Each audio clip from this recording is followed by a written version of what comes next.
Hello प्यारे बच्चों। आज मैं कक्षा 12 के इंडिगो नामक चैप्टर, जिसके रचयिता लुई फिशर हैं, का सारांश मैं बताने जा रहा हूँ। इस इंडिगो, जिसका हिंदी होता है नील, इसके बारे में उन्होंने बताया है।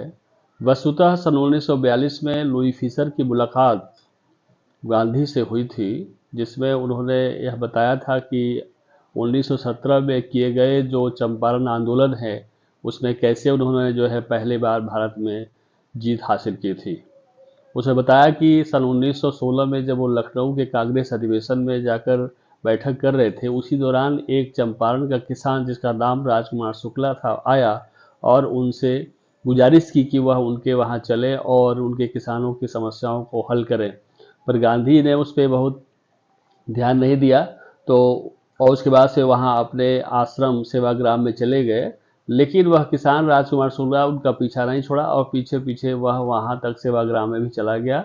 वहाँ जाने पर वह गांधी के इर्द गिर्द घूमता रहा। अंततः गांधी की दृष्टि उस पर पड़ी और गांधी ने उसकी दृढ़ता को देखकर उनसे पूछा कि तुम क्या चाहते हो। उन्होंने कहा एक निश्चित तिथि तय करें ताकि हम आपको अपने चंपारण ले जा सकें। तो गांधी ने कहा कि अमुक तिथि को मेरा एक सम्मेलन है कलकत्ता में, वहाँ तुम आओ और वहाँ हमसे भेंट करना, फिर वहाँ से हम लेकर के तुमको जो है चंपारण चलेंगे। वैसा ही हुआ। गांधी की मुलाकात वहाँ कलकत्ता में राजकुमार शुक्ला से हुई। राजकुमार शुक्ला ने उसको वहाँ से लेके और वो चंपारण के लिए ट्रेन पर बैठा। आने के बाद से वो सबसे पहले डॉक्टर राजेंद्र प्रसाद, जो भारत के प्रथम राष्ट्रपति हुए, उनके गांव जीरादेई लेके गया। संजोग से राजेंद्र प्रसाद वहाँ नहीं मिले।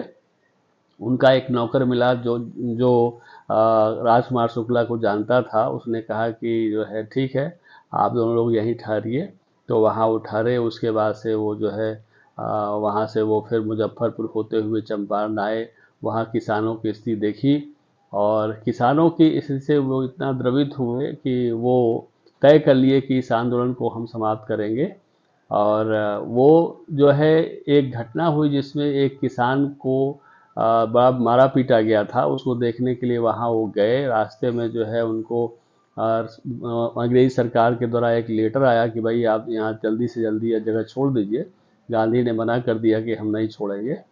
फिर उनके खिलाफ वारंट आया, फिर कोर्ट गए, वहाँ पे वो जो है उनके खिलाफ मुकदमा चला।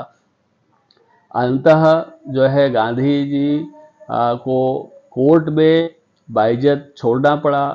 फिर गवर्नर ने उनको जो है बुलाया, गवर्नर से वार्तालाप हुई और गवर्नर ने अंत तक कहा कि जो है किसानों की दशा के लिए एक समिति बनाई जाए जिसमें जांच की जाए। तो उसमें समिति बनी जिसमें गांधी जी एक मेंबर थे। उन्होंने वहाँ पर जांच किया। अंततः पाया कि वहाँ के जमींदार जो है किसानों को बहुत परेशान करते हैं और किसान जो है बाध्य है 50% अपने ज़मीन पर नील की खेती उगाने के लिए, और उससे मुक्ति के लिए जमींदार उनसे पैसा मांगते थे। तो गांधी जी ने जो है कहा कि वो पैसा नहीं देंगे, बल्कि जमींदार उल्टे उनको मुआवजा देंगे। अंततः वह जो है हैगलिंग हुई 50 और फिर 25% पर मामला तय हुआ। जमींदारों ने 50% उनको जो है पैसा देने वो राजी हुए। उसके उपरांत तो वहाँ पे अंततः जो है किसानों की वहाँ जीत हुई और वो जो नील की जो उत्पादन की ज़बरदस्ती प्लानिंग थी उससे उनको मुक्ति मिल गई। फिर गांधी जी ने वहाँ 6 महीने रह कर के और वहाँ के लोगों की और सेवा की। वहाँ के लोगों को सफाई सिखाया और कैसे बीमारियों से बचें ये सब सिखाया और कपड़े कैसे साफ रखें ये सब सिखाने के बाद से वहाँ से गांधी जी वहाँ से अपने आश्रम को आए। और इस प्रकार गांधी जी पहली बार 1917 में जो है अपना जो सविनय ज्ञान आंदोलन है उसमें जीत हासिल की। तो ये रहा समरी इंडिगो चैप्टर का। फिर अगले वीडियो में कुछ और हम बताएंगे। Thank you.